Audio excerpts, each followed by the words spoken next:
Hai semuanya, apa kabar? Sehat, sukses, bahagia selalu. Jangan lupa subscribe, like, bagikan channel ini, dan juga berikan komentar-komentar Anda agar kami semakin bersemangat lagi dalam memberikan Anda konten-konten terbaik. Bagi Anda yang selama ini telah mendukung kami dengan subscribe dan membagikan channel ini, kami ucapkan terima kasih dari lubuk hati yang paling dalam, dan kami doakan Anda selalu diberikan kesehatan, rezeki, dan kebahagiaan yang melimpah. Mari kita mulai sebuah insight mengenai apa yang terjadi di market kita hari ini, yang biasa kita panggil market review untuk perdagangan hari ini 9 November 2020. Hari ini sesuai dengan apa yang kami prediksi di market outlook tadi pagi, bahwa IHSG akhirnya ditutup di zona hijau. Dan kalau kita lihat, memang hari ini IHSG dibuka di 5.371,971. Sempat turun ke titik terendahnya di 5.319,420 dan juga sempat naik ke titik tertingginya di 5.395,712. Dan titik tertingginya itu memang tercapai hanya beberapa menit setelah market buka, lalu kemudian turun. Dan akhirnya IHSG ditutup menguat 0,38% atau 20,476 poin ke 5.356,005. Memang untuk di teritori atau di regional Asia, kenaikan IHSG menjadi yang terkecil di antara negara-negara Asia lainnya. Yang perlu dicatat adalah kembali naiknya total transaksi yang terjadi di pasar modal kita hari ini, yaitu menjadi 10,736 triliun hari ini. Tercatat 238 saham menguat dan 203 saham melemah, dengan total kapitalisasi pasar kita saat ini adalah 6.245,753 triliun rupiah.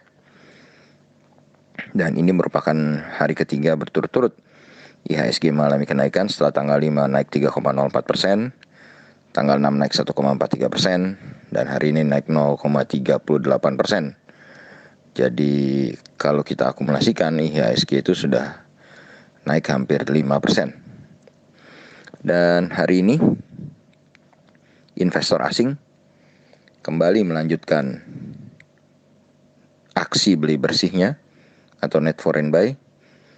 Investor asing mencatatkan total net foreign buy sebesar 190,8 miliar. Dan tentu saja ini akan membawa angin segar, karena kalau kita lihat 1 minggu terakhir ini saja, investor asing sudah total mencatatkan beli bersih atau net foreign buy sebesar 1,89 triliun. Luar biasa. Arah IHSG berubah. Salah satu penyebabnya tentu saja adalah bagaimana indeks atau nilai tukar rupiah, di mana nilai tukar rupiah yang terus-menerus menguat terhadap US dollar, di mana satu US dollarnya sekarang diperdagangkan di 14.063 rupiah.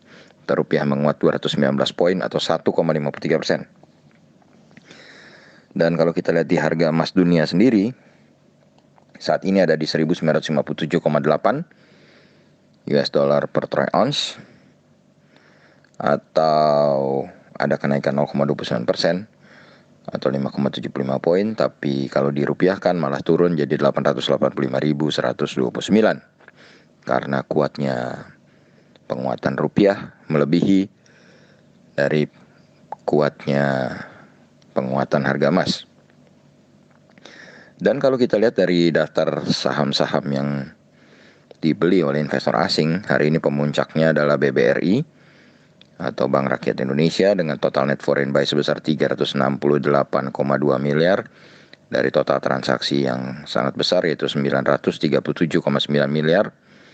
Dan sahamnya juga naik paling tinggi di antara deretan saham-saham yang dibeli oleh investor asing, yaitu naik 3,65% atau 130 poin. Sedangkan yang kedua adalah TLKM. TLKM yang sudah berbulan-bulan dijual oleh investor asing, kali ini sudah beberapa hari berada di dalam zona beli. Total transaksi TLKM adalah 597,2 miliar dengan total net foreign buy sebesar 40,6 miliar. Dan TLKM sendiri naik 50 poin atau 1,77% ke 2.880. Di posisi ketiga ada Bank Mandiri atau BMRI. Total transaksi 376,8 miliar, net foreign buy 36,9 miliar. Sahamnya naik 100 poin atau 1,65% ke 6.150. Di posisi keempat ada BBCA.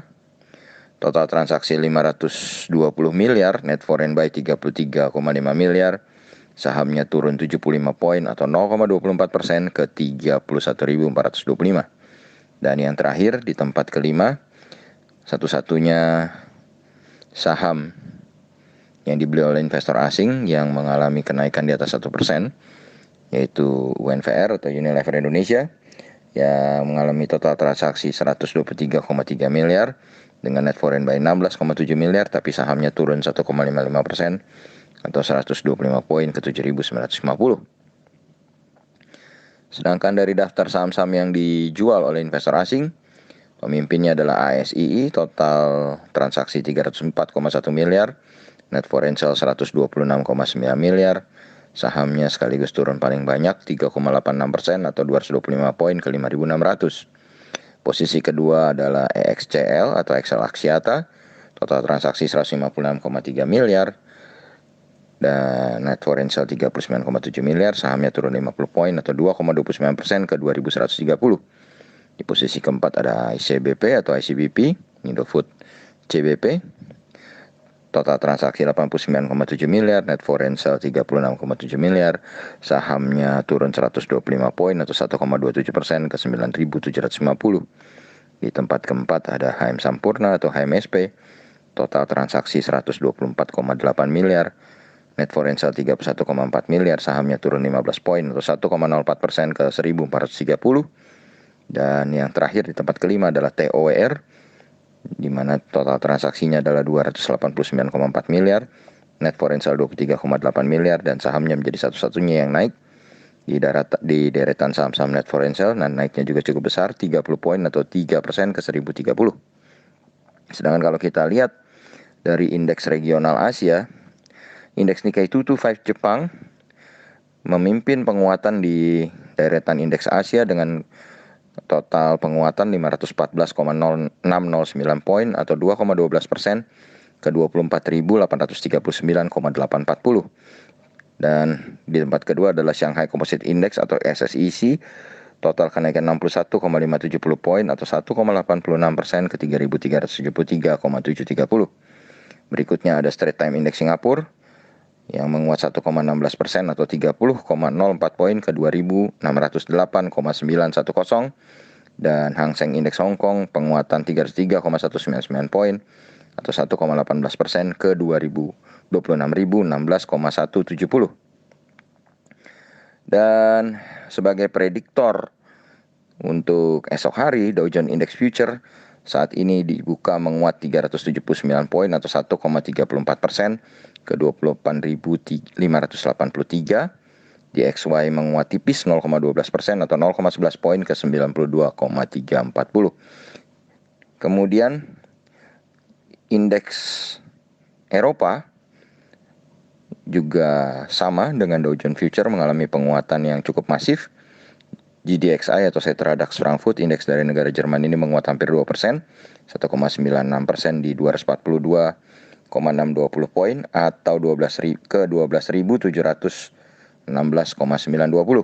FTSE 100 indeks London, indeks dari negara Inggris ini mengalami kenaikan 1,55% atau 91,630 poin ke 6.001,650.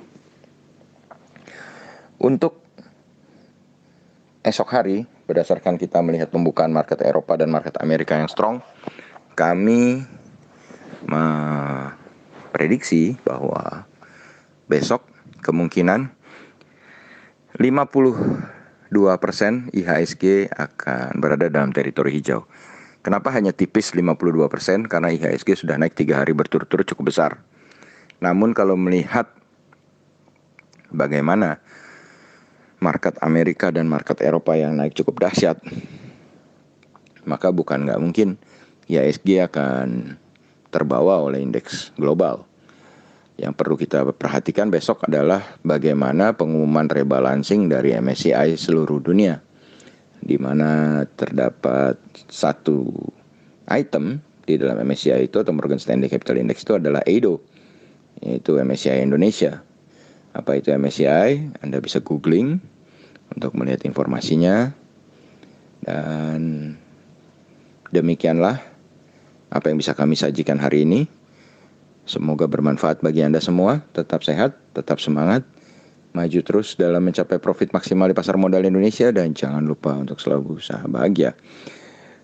Sampai jumpa di berbagai konten dan insight menarik lainnya dari carakaya.id. Dan ingat, kami sudah punya 500 video lebih. Anda bisa menyaksikan berbagai insight dan informasi menarik dari video-video kami sebelumnya. Terima kasih, sampai jumpa.